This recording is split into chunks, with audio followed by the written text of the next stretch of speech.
இன்னைக்கு நம்ம ஒரு சூப்பரான மூவி தான் பார்க்க போகிறோம். ஸ்டார்டிங் சீனில் ஒரு ஒயிட் டிராகனை தான் காட்டுறாங்க. அது பார்த்தா பயங்கரமாக ஆடிப்பட்டு கீழே வந்து விழுது. நம்ம ஹீரோயின் இந்த சைட் மரத்தில் கட்டி வச்சுருக்காங்க. நம்ம ஹீரோயினோட பேர் ஜெயின். ஆக்சுவலி நம்ம ஹீரோயினோட ஃபேமிலி அந்த வில்லேஜ்லேயே ஒரு ரொம்ப புவர் ஃபேமிலி. அவங்க நிறைய பேர்ட்ட கடன் வாங்கியிருக்காங்க. அவங்க இன்னும் ஆடைக்கல, பிகாஸ் அந்தளவு அவங்கக்கிட்ட இன்கமே கிடையாது. ஸோ நம்ம ஹீரோயின் வந்து ரொம்ப கஷ்டத்தில் இருக்கா.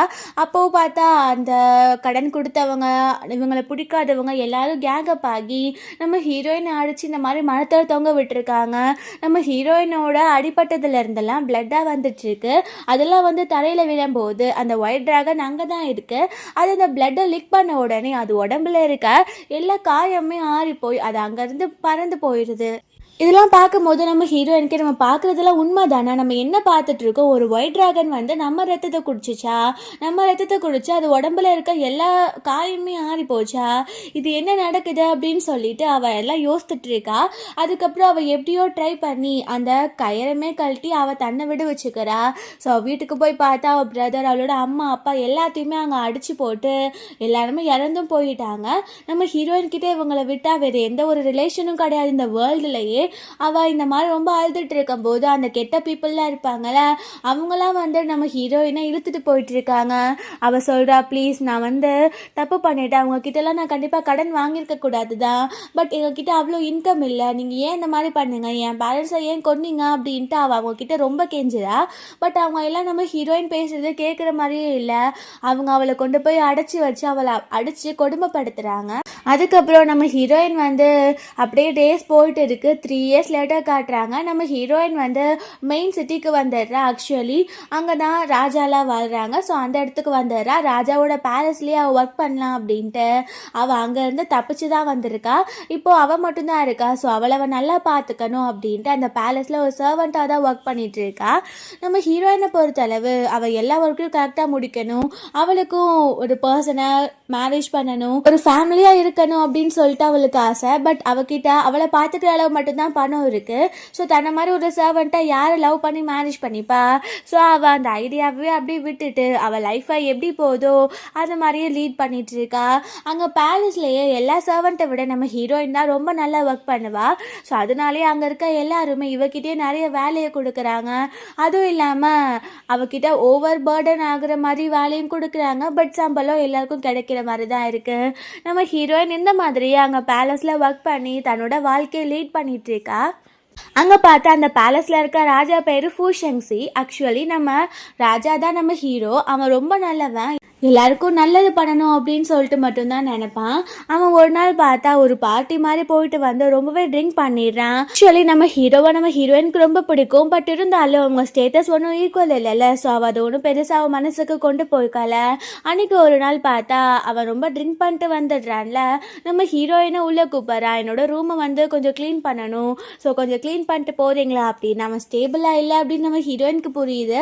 அவள் வேகமாக அந்த ரூமை க்ளீன் பண்ணிட்டு வந்துடலாம் அப்படின்னு சொல்லிட்டு உள்ளே போனா நம்ம ஹீரோ வந்துட்டு அவளை பிடிச்சி அவகிட்ட ஃபோர்ஸ் பண்ணி அவன் டைமும் ஸ்பெண்ட் பண்ணிடுறான். நம்ம ஹீரோயினால எதுவுமே செய்ய முடியல. பட் அவள் வந்துட்டு நெக்ஸ்ட் மார்னிங் நம்ம ஹீரோ எந்திரிக்கிறதுக்குள்ள அவள் அங்கேருந்து போயிடுறா. நம்ம ஹீரோ எந்திரிச்சிட்டு யோசிக்கிறான், நேற்று ஏதோ ஒரு பொண்ணு கூட நம்ம இந்த மாதிரி பண்ணிட்டோம், பட் அது யாருன்னே நமக்கு தெரியலையே அப்படின்னு சொல்லிட்டு. நம்ம ஹீரோயினுமே இதை பற்றி வேறு யார்கிட்டையுமே சொல்லிக்கல. பிகாஸ் இதை சொன்னால் அவளுக்கு ஏதாச்சும் பிரச்சனை வந்துடுமோ அப்படின்னு சொல்லிட்டு தான். 1 month லேட்டாக பார்த்தா நம்ம ஹீரோயின் நம்ம ஹீரோவோட குழந்தையோட ப்ரெக்னென்ட் ஆகிட்டா. ஸோ அப்படியே டேஸ் பாஸ் ஆகிட்டே இருக்குது. நம்ம ஹீரோயின் வந்து பேலஸில் அவளோட ஒர்க்கை தான் பண்ணிகிட்டு இருக்கா. ஸோ அங்கே பார்த்தா நம்ம ஹீரோயின் வந்து கொஞ்சம் கொஞ்சமாக மந்த் ஆக அவளோட வயிறுமே பெருசாக ஆரம்பிச்சிருது. அவளோட பேபியுமே விசிபிளாக தெரிய ஆரம்பிக்குது. ஸோ எல்லாரும் கண்டுபிடிச்சிருவாங்க அப்படின்னு அவள் பேலஸ்லேருந்து கொஞ்சம் தள்ளி ஒரு குடிசையில் தான் வாழ்ந்துட்டு இருக்கா. அங்கேவே இருக்க ஆரம்பிச்சிடுறா. அங்கே பேலஸில் இருக்க ஒரு பாட்டி வந்து நம்ம ஹீரோயினை கேர் பண்ணிப்பாங்க. அவங்க தான் அப்பப்போ வந்து நம்ம ஹீரோயினை பார்த்துக்கிறாங்க. அவங்களுக்கு தெரியும் அது அந்த ராஜாவோட குழந்தை தான் அப்படின்னு. பட் நம்ம ஹீரோயின் இதை வெளியில் யார்கிட்டையும் சொல்லாதீங்க அப்படின்னு சொன்னனால அவங்களுமே சொல்லலை. ஸோ ஒரு நல்ல நைட்டு போல் நம்ம ஹீரோயினுக்கு லேபர் பெயின் வர ஸ்டார்ட் ஆகிடுது. நம்ம ஹீரோயின் வந்து ரொம்ப வழியில் துடிச்சிட்டு இருக்கும்போது அங்கே அந்த பாட்டி தான் வராங்க. நம்ம ஹீரோயினுக்கு குழந்தையும் பிறக்க போகுது. ஸோ பார்த்தா நம்ம ஹீரோயின் ஒரு மனுஷ குழந்தைக்கு பர்த் கொடுக்காம 3 டிராகன் குட்டிக்கு போய் பர்த் கொடுத்துருக்கா. இதை பார்க்கும்போது அந்த பாட்டிக்கே ரொம்ப ஷாக்கிங்காக இருக்குது. நீ என்ன பண்ணி வச்சுருக்க, இது என்ன, உனக்கு எப்படி ஒரு மனுஷனுக்கு போய் எப்படி ஒரு டிராகன் குட்டி பிறக்கும், இதை யார்கிட்ட காமிச்சாலும் ஒரு மான்ஸ்டர் மாதிரி ட்ரீட் பண்ணுவாங்க அப்படின்னு அவங்க சொல்கிறாங்க. நம்ம ஹீரோயின் காலக்கியாக வருதா அந்த பாட்டிக்கிட்ட சொல்கிறா, நான் இவ்வளோ கஷ்டப்பட்டு குழந்தை பெற்றுக்கிட்டா அதெல்லாம் டிராகன் குட்டியாக இருக்குது, நான் இப்போ என்ன பண்ணுவேன் அப்படின்னு சொல்லிட்டு அவள் ரொம்ப அழுதுட்டு இருக்கா. ஆக்சுவலி அந்த ராஜாக்குமே நம்ம ஹீரோயின் மேலே ஒரு கண்ணு. ஸோ அவனுக்கு நம்ம ஹீரோயின் வந்து ஒர்க்குக்கு இப்போல்லாம் வரதில்லை அப்படின்னு தெரிஞ்ச உடனே அவனுக்கு இன்னும் டவுட்டாகவும் இருக்குது. ஸோ நம்ம ஹீரோயின் வந்து அவனோட குழந்தையோட தான் ப்ரெக்னெண்ட்டாக இருக்காளோ அப்படின்னு சொல்லிட்டு அவனுக்கு ஒரு டவுட்டாக. ஸோ நம்ம ஹீரோயின் ப்ரெக்னெண்ட்டாக இருக்கான்ற விஷயம் தெரியும். ஸோ அவன் தாட்டில் வச்சுக்கிறான், அதாவது அவளோட குழந்தையோட தான் ப்ரெக்னெண்ட்டாக இருக்கா அப்படின்ட்டு. ஸோ இவங்க இந்த மாதிரி வீட்டுக்குள்ளே இருக்கும்போது வெளியிலேருந்து யாரோ டோரை நாக் பண்ணுறாங்க. பார்த்தா அந்த கிங் தான் வந்திருக்கா, நம்ம ஹீரோயின் வந்து இந்த டிராகன் குட்டியை பார்த்தா அவன் என்ன நினைப்பான், ஸோ நம்ம இதை ஒழிச்சு வைக்கணும் அப்படின்னு அதெல்லாம் கொண்டு போய் அங்கே கபோர்டில் ஒழிச்சு வைக்கிறா. நம்ம ஹீரோ உள்ளே வந்த உடனே அவ சொல்கிறா, என்னோட குழந்தை பிறந்த உடனே இறந்து போயிடுச்சு, ஸோ அதனால தான் நான் யார்கிட்டையும் சொல்லலை, நான் அதுக்கப்புறம் ரெகுலராக நான் பேலஸ்க்கு ஒர்க்குக்கு வந்துடுவேன் அப்படின்னு சொல்லிட்டு அவள் பேசிகிட்டு இருக்கும்போது அங்கே நம்ம ஹீரோ வந்துட்டு இவள் போய் தான் சொல்கிறாளோ அப்படின்னு சொல்லிட்டு அங்கே எல்லா இடத்துலையும் தேடி பார்க்குறான். பட் ஹீரோயின் வந்து அவ்வளவா அவள் எந்த ரியாக்ஷனும் கொடுக்காதனால நம்ம ஹீரோவுமே அது உண்மைன்னு நினச்சிட்டு சரி ஓகே நான் இங்கேருந்து கிளம்புறேன் அப்படின்னு சொல்லிட்டு அவன் அங்கேருந்து போயிடுறான். நெக்ஸ்ட் டே காட்டுறாங்க. ஆக்சுவலி நம்ம ஹீரோயினுக்கு வந்து குழந்தை பிறந்த விஷயம் நம்ம ஹீரோக்கு மட்டும்தான் தெரியலை. அந்த பேலஸில் இருக்க ஹீரோவோட அங்கிள், அப்புறம் அங்கிளோட பொண்ணு, அந்த மாதிரி இருக்க பீப்புள்ஸ் எல்லாருக்கும் தெரிஞ்சிருக்கு. நம்ம ஹீரோயின் வந்து ஹீரோவோட குழந்தையோட தான் ப்ரெக்னெண்ட்டாக இருந்தா, அவளுக்கு ஹீரோவோட குழந்தை தான் பிறந்திருக்கு அப்படின்ற விஷயமும் தெரியுது. ஸோ அதனால் நம்ம ஹீரோக்கே தெரியாமல் அவளை கொண்டு போய் ஊருக்கு வெளியில் ரொம்ப தூரமாக கொண்டு போய் விட்டுட்டு வந்துடுறாங்க. நம்ம ஹீரோயின் வந்து அந்த டிராகன் எல்லாம் மூணையும் ஒளிச்சு வச்சு தான் கொண்டு வந்திருக்கா. நம்ம ஹீரோயின் வந்து கண்டிப்பாக அவங்களுக்கு தெரிஞ்சிருக்கு, அதனால தான் இந்த மாதிரி பண்ணிட்டாங்க அவங்க. அதுவும் இல்லாமல் திரும்ப அந்த பேலஸ்க்கு வந்தனா உன் குழந்தையும் கொண்டுருவோம் உன்னையும் கொண்டுருவோம் அப்படின்னு சொல்லியிருக்காங்க. அந்த வீடை பார்த்தாலே ரொம்ப உடஞ்சி போன நிலைமையில எதுவுமே இல்லாத மாதிரி தான் இருக்கு. நம்ம ஹீரோயின் வந்து இதுதான் நம்மளோட வாழ்க்கை, ஸோ நம்ம தான் இந்த 3 டிராகன் குட்டியையும் வளர்க்கணும், நம்மளையும் நம்ம பார்த்துக்கணும் அப்படின்னு சொல்லிட்டு அவளுமே அங்கே இருக்கிறத வச்சு அவள் இந்த டிராகன் குட்டிங்களுக்கு சாப்பாடு பண்ண ட்ரை பண்ணுறா. அதுவும் இல்லாமல் நம்ம ஹீரோயின் வந்து அந்த டிராகன் குட்டிங்களுக்கெல்லாம் வெஜிடபிள்ஸ்லாம் கொடுக்க முடியல, அவள் நான்வெஜ் மாதிரி தான் சம்திங் ரெடி பண்ணி கொடுக்குறா. ஸோ நம்ம ஹீரோயின் வந்து அவளுக்கு இருக்கிற விதையெல்லாம் வச்சு அவள் அங்கே செடியெல்லாம் முளைக்க வச்சு அதுலேருந்து அவள் அறுவடை பண்ணி அது மாதிரி தான் வாழ்ந்துட்டு இருக்கா. ஸோ இந்த மாதிரியே லைஃப் வந்து பாஸ் ஆகிட்டே இருக்குது. 6 months ஆகிடுது. அந்த டிராகன் குட்டிகளும் கொஞ்சம் கொஞ்சமாக பெருசாக வளர ஸ்டார்ட் ஆகிடுது. ஒரு நாள் நல்ல மார்னிங் பார்த்தா நம்ம ஹீரோயின் வந்து அங்கே மரத்தை வெட்டலாம் ட்ரை பண்ணும்போது அந்த மரக்கட்டை வந்து தவறி நம்ம ஹீரோயின் வந்து அந்த கோடாரியை வச்சு அவள் கையிலே வெட்டிக்கிறா. பார்த்தா அவள் கையிலேருந்து பயங்கரமாக பிளட் வந்துட்டு இருக்கு.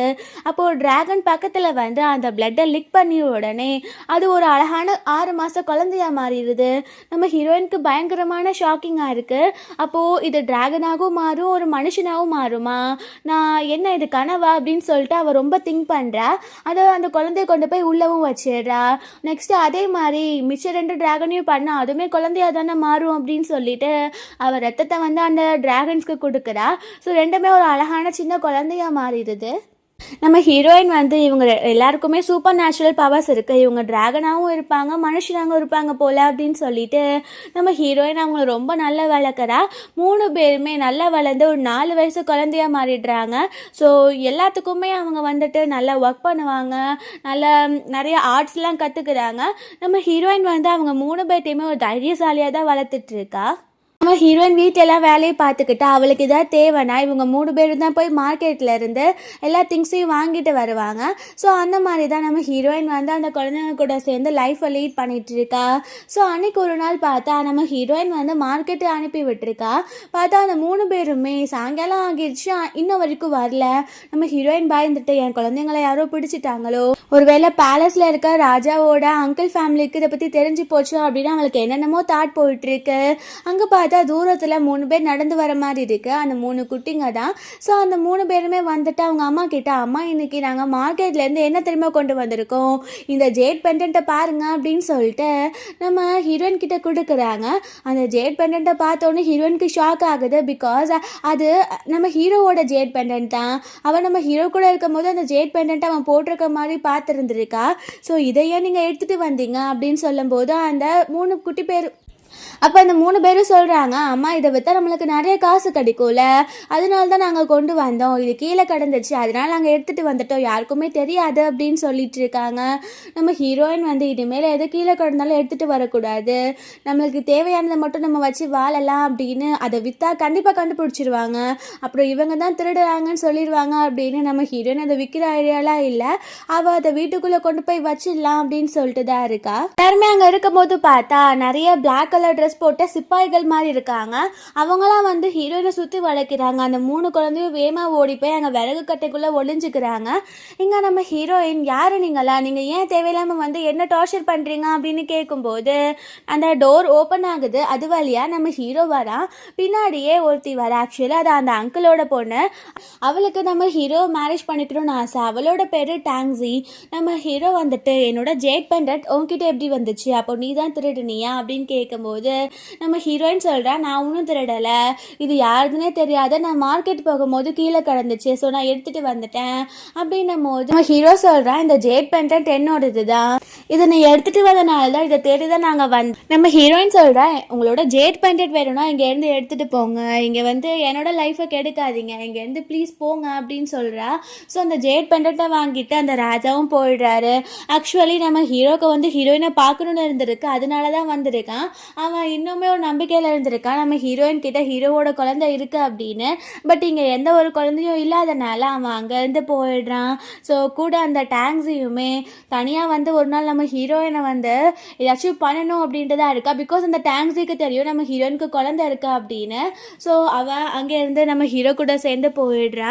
நைட் போல் காட்டுறாங்க. நம்ம ஹீரோயின் வந்து அந்த பசங்க கிட்ட சொல்கிறா, இதுக்கப்புறம் நம்மளால் இங்கே இருக்க முடியாது, நம்ம வேறு ஏதாச்சும் ஊருக்கு தான் போகணும், நம்ம இங்கே இருக்கிற இடம் தெரிஞ்சிச்சுன்னா சும்மா வந்து நம்மளை தொல்லை பண்ணிகிட்டே தான் இருப்பாங்க அப்படின்னு நம்ம ஹீரோயின் அவங்க கிட்டே சொல்கிறா. அவங்களாம் தூங்கினதுக்கப்புறம் அவள் கொஞ்சம் கொஞ்சமாக சேர்த்து வச்ச பணம் எல்லாத்தையுமே எடுத்து அவங்க ட்ரெஸ்லாம் எடுத்து வச்சு அவள் பேக் பண்ணிகிட்ருக்கா.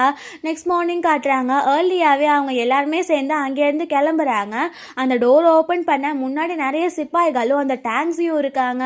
நம்ம ஹீரோயினுக்கு ஒன்றுமே புரியல, தேவையே இல்லாமல் இவங்க எல்லாரும் ஏன் இங்கே வந்திருக்காங்க அப்படின்னு சொல்லிட்டு இப்போது கண்கூடாவே அந்த டாங்ஸி பார்த்துடுறா. 3 குழந்தையும் ஒரே மாதிரி இருக்கிறத அவள் சொல்கிறா, நீ எங்ககிட்ட இருந்தே மறைக்க ட்ரை பண்ணுறியா, இது எல்லாமே ஃபூஷங்ஸியோட குழந்தைங்க தானே, அதை பார்த்துட்டான் அவன் கண்டிப்பாக என்ன மேரேஜ் பண்ணாமல் ஒன்றை மேரேஜ் பண்ணிப்பான், அப்புறம் இந்த குழந்தைங்களெல்லாம் வளர்க்கணும்னு சொல்லுவான், அப்போ நான் என்ன லூஸா, உன்னை உயிரோட பார்த்து உன் குழந்தைங்களை உயிரோட பார்த்தா மட்டும்தானே அவன் கண்டுபிடிப்பா, இல்லைன்னா கண்டுபிடிக்க மாட்டான்ல, ஸோ இப்போவே உன்னை கொலை பண்ணிடுறான் அப்படின்ட்டு அங்கே எல்லாரும் வந்து நம்ம ஹீரோயினை அடிக்க பார்க்குறாங்க. அந்த குழந்தைங்களை அடிக்க போகும்போது குழந்தைங்களை மறைச்சு அவள் படுத்துக்கிறா. ஸோ அங்கே இருக்க சிப்பாய் எல்லாருமே சேர்ந்து அவளை போட்டு பயங்கரமாக அடிச்சிட்டு இருக்காங்க. நம்ம ஹீரோயினுக்கு வாயிலிருந்தனா ரத்தமாக வந்துட்டு இருக்கு. அவளுக்கு ரொம்ப கஷ்டமாக இருக்குது. இப்போது என்ன பண்ணுறது, நம்மளை யார் தான் காப்பாற்ற வருவா அப்படின்னு நம்ம ஹீரோயினுக்கு ரொம்பவே முடியாத அளவு போயிடுது. ஸோ அங்கே பார்த்தா நம்ம ஹீரோக்கு இந்த விஷயம் தெரிஞ்சிருக்கு. டாங்ஸி சிப்பாயெல்லாம் கூப்பிட்டுட்டு நம்ம ஹீரோயின் எடுக்க இடத்துக்கு போயிருக்கா அப்படின்னு சொல்லிட்டு அவன் அங்கே வந்துடுறான். ஸோ அங்கே வந்து அந்த சிப்பாயெல்லாம் அடித்து போட்டுட்டு அந்த டாங்ஸியுமே ரொம்ப ஷாக்கிங்காக பார்த்துட்டு இருக்கா. ஐயோ இப்போ என்ன பண்ணுறது அப்படின்னு. ஸோ நம்ம ஹீரோ கேட்குறா, எதுக்கு தேவையில்லாமல் இங்கே வந்தீங்க அப்படின்னு. அப்போ அந்த டான்ஸி சொல்கிறா, இவ உன்னோட குழந்தைய வச்சுட்டு உன்கிட்ட எப்படி போய் சொல்லலாம், அதனால தான் நாங்கள் எல்லாருமே இங்கே வந்தோம் அப்படின்னு சொன்ன உடனே நம்ம ஹீரோக்கு அப்போ தான் ரியலைஸ் ஆகுது, உண்மைக்கே இதெல்லாம் நம்மளோட குழந்தை தான் அப்படின்னு சொல்லிட்டு அவன் அந்த குழந்தைங்களையும் கூப்பிட்டுட்டு நம்ம ஹீரோயினையும் தூக்கிட்டு பேலஸ்க்கே திரும்ப போயிடுறான். அங்கே போய் நம்ம ஹீரோயினை வச்சு அங்கே அவளுக்கு நிறைய கட்டெல்லாம் போட்டு அவளுக்கு ட்ரீட்மெண்ட் பார்த்துட்டு இருக்கான். நம்ம ஹீரோயின் ஓரளவு இப்போ ஓகேவா தான் இருக்கா. அப்புறம் நம்ம ஹீரோயின் கண் முழிச்சு பார்க்குறா. அவள் இப்போ ஓகேவா இருக்கா. அவளோட 3 குழந்தைகளுமே ரொம்ப நல்லாவே இருக்கு. ஸோ இதுக்கப்புறம் நம்ம ஹீரோ அவங்க எல்லாத்தையுமே பேலஸ்ல இருக்க சொல்லிடுறான். நம்ம ஹீரோயின்மே அந்த குழந்தைங்க கிட்ட சொல்லுது, நீங்கள் ரொம்ப நல்லா பிஹேவ் பண்ணணும், யார் என்ன சொன்னாலும் நீங்கள் கேட்டுக்கணும், அவங்க கிட்ட வந்து எதிர்த்து பேசக்கூடாது, அந்த மாதிரிலாம் அவள் சொல்லி வளர்க்குறா. நைட் போல காட்டுறாங்க. அங்கே இருக்க சர்வெண்ட் எல்லாம் என்ன யோசிக்கிறாங்கன்னா, இவளை சும்மா வச்சுப்பாங்க, பட் ஹீரோ வந்துட்டு கண்டிப்பாக ராஜா வந்து இவளை லவ்லாம் பண்ண மாட்டாரு அப்படின்னு சொல்லிட்டு தான் நினைக்கிறாங்க. நம்ம ஹீரோ நைட் போல ஹீரோயின் கிட்ட நம்ம நம்ம 2 பேரும் மார்க்கெட் சைட் போகலாமா அப்படின்னு சொல்லி கேட்குறேன். அந்த சர்வன்ட்ஸ்க்கு முன்னாடியே எல்லாருமே ஷாக்கிங்காக பார்க்குறாங்க. நம்ம ஹீரோவும் சேர்ந்து அங்கே போகிறாங்க மார்க்கெட் சைடை. நம்ம ஹீரோயினுக்கு பிடிச்ச திங்ஸ்லாம் வாங்கி தரான். அவளுக்கு ஒரு ரேபிட் பொம்மை பிடிக்கும். ஸோ அவனுமே கேமில் வின் பண்ணி அந்த ரேபிட் பொம்மையெல்லாம் ஹீரோயினுக்கு வாங்கி தரான். ஸோ இந்த மாதிரி பிஹேவ் பண்ணுறதுலாம் புதுசாக இருக்குது. நம்ம ஹீரோயினுக்கு ரொம்ப ஹாப்பியாகவும் இருக்குது. அவங்க வந்துட்டு பேலஸில் ஒரு பிரச்சனை அப்படின்னு எல்லாரும் அவங்க பேசிக்கிற மாதிரி இருக்குது. நம்ம ஹீரோயினுக்கும் மனசுக்கு ஏதோ கஷ்டமாக போத்தோன்றனால அவளும் வேமா அங்கே பேலஸ்க்கு போகிறா. அங்கே போய் பார்த்தா தான் தெரியுது அவளோட 3 குழந்தையுமே அங்கே வந்து தூணில் கட்டி போட்டு வச்சுருக்காங்க. நம்ம ஹீரோயின் வந்து பார்த்த உடனே ஒரு மாதிரி கஷ்டமாகிடுது. இந்த மாதிரிலாம் யார் பண்ணா அப்படின்னு பார்த்தா அந்த டாக்ஸி வந்துட்டு இந்த மாதிரி யார் பண்ணானே தெரியல, பேலஸ்குள்ளே வந்து கண்டிப்பாக இதில் ஏதோ பிரச்சனை இருக்குது அப்படின்னு சொல்லும்போது அங்கே பிளாக் கலரில் ட்ரெஸ் போட்ட சிப்பாய் எல்லாரும் வந்துட்டு அங்கே எல்லாருக்கூடயும் சண்டை போட்டு ஸ்டார்ட் பண்ணிடுறாங்க. நம்ம ஹீரோயின் வந்து அந்த குழந்தைங்களெல்லாம் விடுவிக்க ட்ரை பண்ணிட்டு இருக்கா. ஹீரோ வந்து எல்லாத்தையுமே அடிச்சு போட்டுட்டு இருக்கான். பார்த்தா இங்கே அந்த டாக்ஸி வந்துட்டு எனக்கு கிடைக்காதவன் யாருக்குமே கிடைக்கக்கூடாது அப்படின்னு ஒரு வாள் எடுத்துகிட்டு வந்து ஹீரோவை கொலை பண்ண பார்க்குறா. பட் அங்கே அதை நம்ம ஹீரோயின் பார்த்துட்டு வேமா வந்து அவள் ஊழையில் நின்றதா. ஸோ அதனால அவளுக்கு அந்த கத்தி கூட்டு பட்டுறது. நம்ம ஹீரோயினுக்கு வந்து இப்போது அவளுக்கு என்ன பண்ணுறது, அவளோட குழந்தைங்களை யார் பார்த்துப்பா, இப்போதான் அவளுக்கு வந்துட்டு ஒரு அன்பான ஹஸ்பண்ட் கிடைக்க போகிறான். ஸோ அதுவுமே இல்லைன்னா இப்போ என்ன பண்ணுறதுன்ற மாதிரி தாட்லாம் போயிட்டு இருக்கு. அவள் அப்படியே கீழே விழுந்துடுறா. நம்ம ஹீரோ இதை பார்த்தோன்னே அந்த டாக்ஸியை பார்த்து ஷாக் ஆகுறா. நீ ஏன் இந்த மாதிரி பண்ண அப்படின்னு. அங்கே அந்த 3 குழந்தையுமே ரொம்ப கோவப்பட்டு அங்கே 3 ஒயிட் டிராகன்ஸாக மாறி அங்கே இருக்க சிப்பாய்கள் அதுக்கப்புறம் அந்த டாக்ஸி எல்லாத்தையுமே கொலை பண்ணி போட்டுருது. ஸோ அப்போ தான் தெரியுது இந்த 3மே குழந்தை கிடையாது, இது எல்லாமே மான்ஸ்டர்ஸ் அப்படின்னு எல்லாரும் பேசிக்கிறாங்க. நம்ம ஹீரோனுக்கு தானே தெரியும் இவங்க மனுஷங்களாலும் இருப்பாங்க, இவங்க டிராகன்ஸாகவும் இருப்பாங்க அப்படின்னு. ஸோ நெக்ஸ்ட் டே காட்டுறாங்க. நம்ம ஹீரோயினுக்கு ட்ரீட்மெண்ட்லாம் பார்த்துடுறாங்க. அவளுக்கு இன்னுமே அடிப்பட்ட இடம் ரொம்ப வலிச்சிட்டு தான் இருக்குது. நம்ம ஹீரோயின் கண் முழிச்சு பார்த்தா அங்கே ஒரு பெரிய ஒயிட் டிராகன் உட்காந்துட்டு இருக்கு. நம்ம ஹீரோயின் ஃபர்ஸ்ட் டைம் பார்த்தாலும் அந்த ஒயிட் டிராகன் நம்ம ஹீரோயினுக்கு ஷாக்கிங்காக இருக்கு. ஆக்சுவலி அவள் வந்துட்டு அவள் லைஃப்பில் என்னென்ன நடந்துச்சோ 3 இயர்ஸ்க்கு நடந்த ஒயிட் டிராகனை பார்த்ததுலேருந்து நம்ம ஹீரோயின் ஒன்றா சொல்லி அவள் அழ ஆரம்பிக்கிறா. என் லைஃப்பில் இந்த மாதிரி நடந்துருச்சு அப்படி இப்படி. அவள் இப்போது அவளோட 3 குழந்தைகளுமே இறந்து போச்சு அப்படின்ற ஒரு தாட்டில் கூட இருக்கா. ஸோ அதனால அவள் ரொம்ப அழுதுட்டு இருக்கா. அந்த ஒயிட் டிராகன் நம்ம ஹீரோயின் கிட்ட இதெல்லாம் ஏன் தப்பு தான், நான் அப்போவே உனக்கு என் கூடவே சேர்த்து கூட்டிகிட்டு வந்திருந்தா இந்த மாதிரி உன் வாழ்க்கையில் ரொம்ப கஷ்டங்களை நீ பார்த்துருக்க மாட்டா அப்படின்னு சொல்லி பேசுது. நம்ம ஹீரோயின் நீ யார் அப்படின்னு கேட்கும்போது அவங்க பயங்கரமாக வெளிச்சம் அடிக்குது. நம்ம ஹீரோயின் இந்த வெளிச்சத்தில் அங்கவே மயக்கம் போட்டுறா. அதுக்கப்புறம் 10 மினிட்ஸ்க்கு அப்புறம் அவள் கான்ஷியஸ்க்கு வந்து பார்த்தா அவளுக்கு முன்னாடி நம்ம ஹீரோ தான் வித்தியாசமான காஸ்டியூமில், அதாவது ஃபுல் அண்ட் ஃபுல் ஒயிட் காஸ்டியூமில் ஒயிட் ஹேரோட இருக்கான். நம்ம ஹீரோ சொல்கிறான் ஆக்சுவலி இந்த பேலஸோட ராஜா நான் தான், பட் ஃபர்ஸ்ட் டைம் என்னை காப்பாற்றினது நீ தான், நீ பார்த்த ஒயிட் டிராகன் நான் தான், என்னோட குழந்தைங்கனால தான் அவங்க ஒயிட் டிராகனாகவும் இருக்காங்க அவங்க மனுஷங்களோடும் இருக்காங்க அப்படின்னு சொன்ன உடனே நம்ம ஹீரோயினுக்கு கஷ்டமாக இருக்குது. நம்ம ஹீரோ சொல்கிறான் நான் என்னை காப்பாத்துல இருந்தே உன்னை லவ் பண்ணிட்டு தான் இருக்கேன், உன்னை நான் வந்து மேரேஜ் பண்ணிக்கணும்னு ஆசைப்பட்டேன், பட் எதுவுமே நடக்க முடியாமல் உனக்கு இவ்வளோ பெரிய கஷ்டத்தை நான் கொடுத்துட்டேன் அப்படின்னு சொல்கிறான். நம்ம ஹீரோயின் வந்து அவன் பேச்செல்லாம் ஏற்றுக்கிற மாதிரியே இல்லை. பிகாஸ் அவனால தானே அவள் லைஃப்பில் இவ்வளோ கஷ்டங்களை பார்த்துருக்கா. ஸோ அவள் ரொம்ப அழுதுகிட்டே இருக்கா. அப்போது நம்ம ஹீரோ சாரி கேட்டுட்டு கண்டிப்பாக நான் இதுக்கப்புறம் இப்படி நடக்க விட மாட்டேன், நானும் நீயும் வேகமாகவே மேரேஜ் பண்ணிக்கலாம், இந்த லைஃப்பை ரொம்ப நல்லா லீட் பண்ணலாம் அப்படின்னு சொல்லிட்டு நம்ம குழந்தைங்க எல்லாருமே ரொம்ப நல்லா தான் இருக்காங்க அப்படின்னு சொன்ன உடனே தான் ஹீரோயினுக்கு உயிரே வருது. ஹீரோயினுமே மேரேஜ் பண்ணிக்கிறாங்க. அவங்க அவங்களோட ராஜ்யத்தை ரொம்பவே நல்லா நடத்துகிறாங்க. நம்ம ஹீரோயின் அவங்க ஃபேமிலி ஒரு ஹாப்பி ஃபேமிலியாகவே இருக்குது. நம்ம ஹீரோ வந்துட்டு தன்னோட குழந்தைங்களுக்கு என்னென்ன ட்ரிக் அண்ட் என்னென்ன வித்தெல்லாம் சொல்லித்தரணுமோ அது எல்லாத்தையுமே சொல்லித்தரான். இந்த மாதிரி ரொம்பவே லைஃப் நல்லா போயிட்டு இருக்கும்போது ஒரு நாள் நம்ம ஹீரோ வந்துட்டு நம்ம எல்லாருமே மவுண்டன்ஸில் போய் வாழலாமா, இந்த லைஃப் வந்துட்டு அவ்வளோ நல்லது கிடையாது, நம்ம கொஞ்சம் கஷ்டங்களையும் பார்க்கணும்ல, ஸோ இந்த பேலஸை வந்து வச்சுக்கணும்னு அவசியம் கிடையாது, எங்கள் மக்கள்லாம் ராஜா எல்லாமே ரொம்ப நல்லா தான் வாழ்வாங்க கேட்ட உடனே நம்ம ஹீரோயினுக்கு அது ஒன்றும் புதுசு இல்லைல்ல. பிகாஸ் அவள் முன்னாடி ஒரு புவர் கேர்ளாக தான் வாழ்ந்துருக்கா. ஸோ அவளுமே சரின்னு சொல்லிட்டு அவங்க எல்லாருமே மவுண்டன்ஸ்க்கு போயிடுறாங்க. அங்கே வந்து மரத்தெல்லாம் வச்சு வீடு கட்டி அப்புறம் நம்ம ஹீரோ அவன் மேஜிக்கை வச்சு செடியெல்லாம் வளர வச்சு அந்த மாதிரி அவங்க ஃபார்மிங் செஞ்சு அவங்க லைஃப்பை ரொம்ப நல்லா லீட் பண்ணுறாங்க. ஸோ தேவைப்படுறப்ப நம்ம ஹீரோ வந்துட்டு டிராகனை மாதிரி அந்த குழந்தைங்களெல்லாம் பறக்க வைக்கிறதுக்கு ட்ரை பண்ணுறான். ஸோ இப்படியே ஹாப்பி எண்டிங் கொண்டு அந்த மூவி முடிஞ்சிடுது. கண்டிப்பாக எல்லாருக்கும் பிடிச்சிருக்குன்னு நினைக்கிறேன். பிடிச்சிருந்தா லைக் பண்ணுங்கள், ஷேர் பண்ணுங்கள், கமெண்ட் பண்ணுங்கள், அந்த மாதிரி அந்த நம்ம சப்ஸ்கிரைப் பண்ணுங்கள். Bye guys.